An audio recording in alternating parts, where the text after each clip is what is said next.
everyone, and welcome to the final video in the mRNA series. Today we're going to be talking about the unique challenges of lipid nanoparticle development and manufacturing. I'm here today with Jintao Zhang, Scientific Director at Catalent Biologics. Thank you so much again for joining me. It's my pleasure.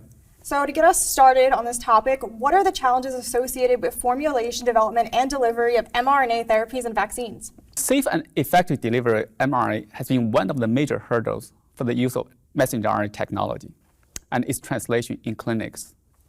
This is really due to the instability and inability of the mRNA itself to reach its target. First, mRNA has a very poor PK and in vivo stability. When injected, little will be able to reach the target before it's being degradation. mRNA also need to act inside the cytosol, so it needs to be transported across the cellular membrane. Unfortunately, it's very large in size, which can sometimes reach millions Daltons, and also has a very negative charge. This means little can pass the membranes. Hence, the use of naked mRNA for therapies or vaccines has very poor efficiency and is not practical without carrier system. What are some solutions to overcome these challenges? In the past, pharmaceutical scientists have really been trying to leverage lipid or polymer and nanoparticles to improve the transport of mRNA across these barriers and also improve the overall stability of mRNA in the body. These carrier systems function very much like a packaging system. It allows the encapsulation of the large mRNA inside tiny particles.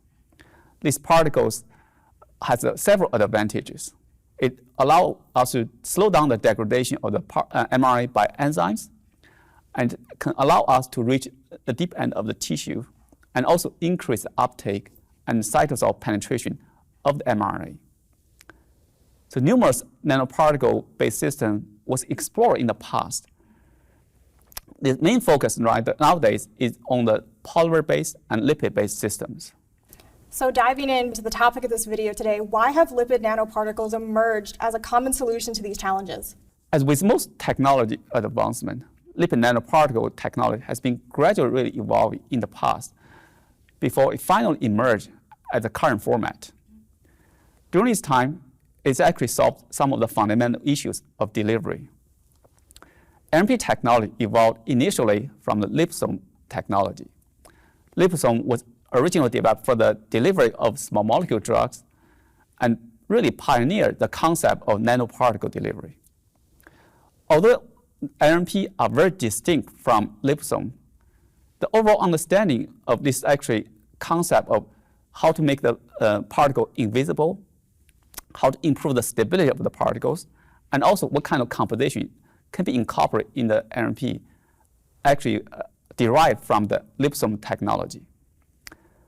Another key important advancement came from how to encapsulate plasmid DNA and manufacturing this kind of LNP technology. This type of new advancement in encapsulation and manufacturing made it possible to manufacture the LNP in a very robust and reproducible manner, as we are seeing right now. Lastly, I want to point out the application of lipid nanoparticle for siRNA really reduced the barrier for its use in the clinical, because through siRNA, which was really happening in the last 20 years, the LNP technology is proven to be safe and effective for its use in human. So also, we benefit from the intense lipid optimization which occurred during the siRNA discovery process. With this new method emerging, what challenges are associated with LNP formulation development and manufacturing? LNP formulation development is very complex, as there are a very wide range of parameters to optimize. So both the lipid chemistry and lipid ratios in the particle and the manufacturing process can also affect all the important parameters in the LNP. For example, the particle size, the stability of particles, and the efficacy, and also tolerability of the particles as well. So to reduce this complexity to a more manageable extent, most companies these days have been focusing on a very small set of compositions and chemistries which have been proven in the past in the commercial settings.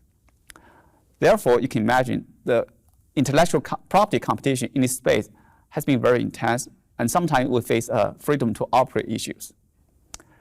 Another thing very important to note is actually current LNP has a very limited biodistribution.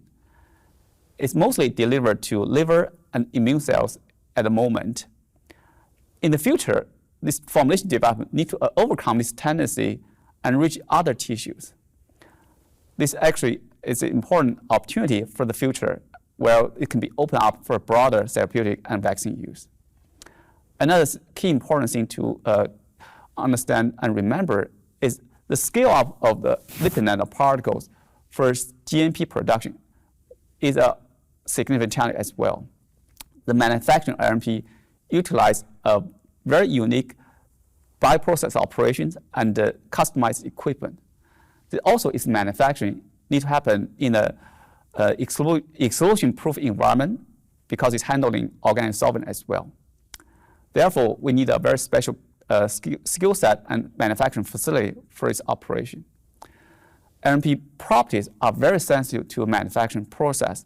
We really need to control the manufacturing process to allow us to give it the best quality from this material. Well, I think I learned a lot about LNP from you, so I want to thank you so much for joining me and giving me more information on this topic. Yes, thanks so much. My pleasure. Thank you to everyone for watching.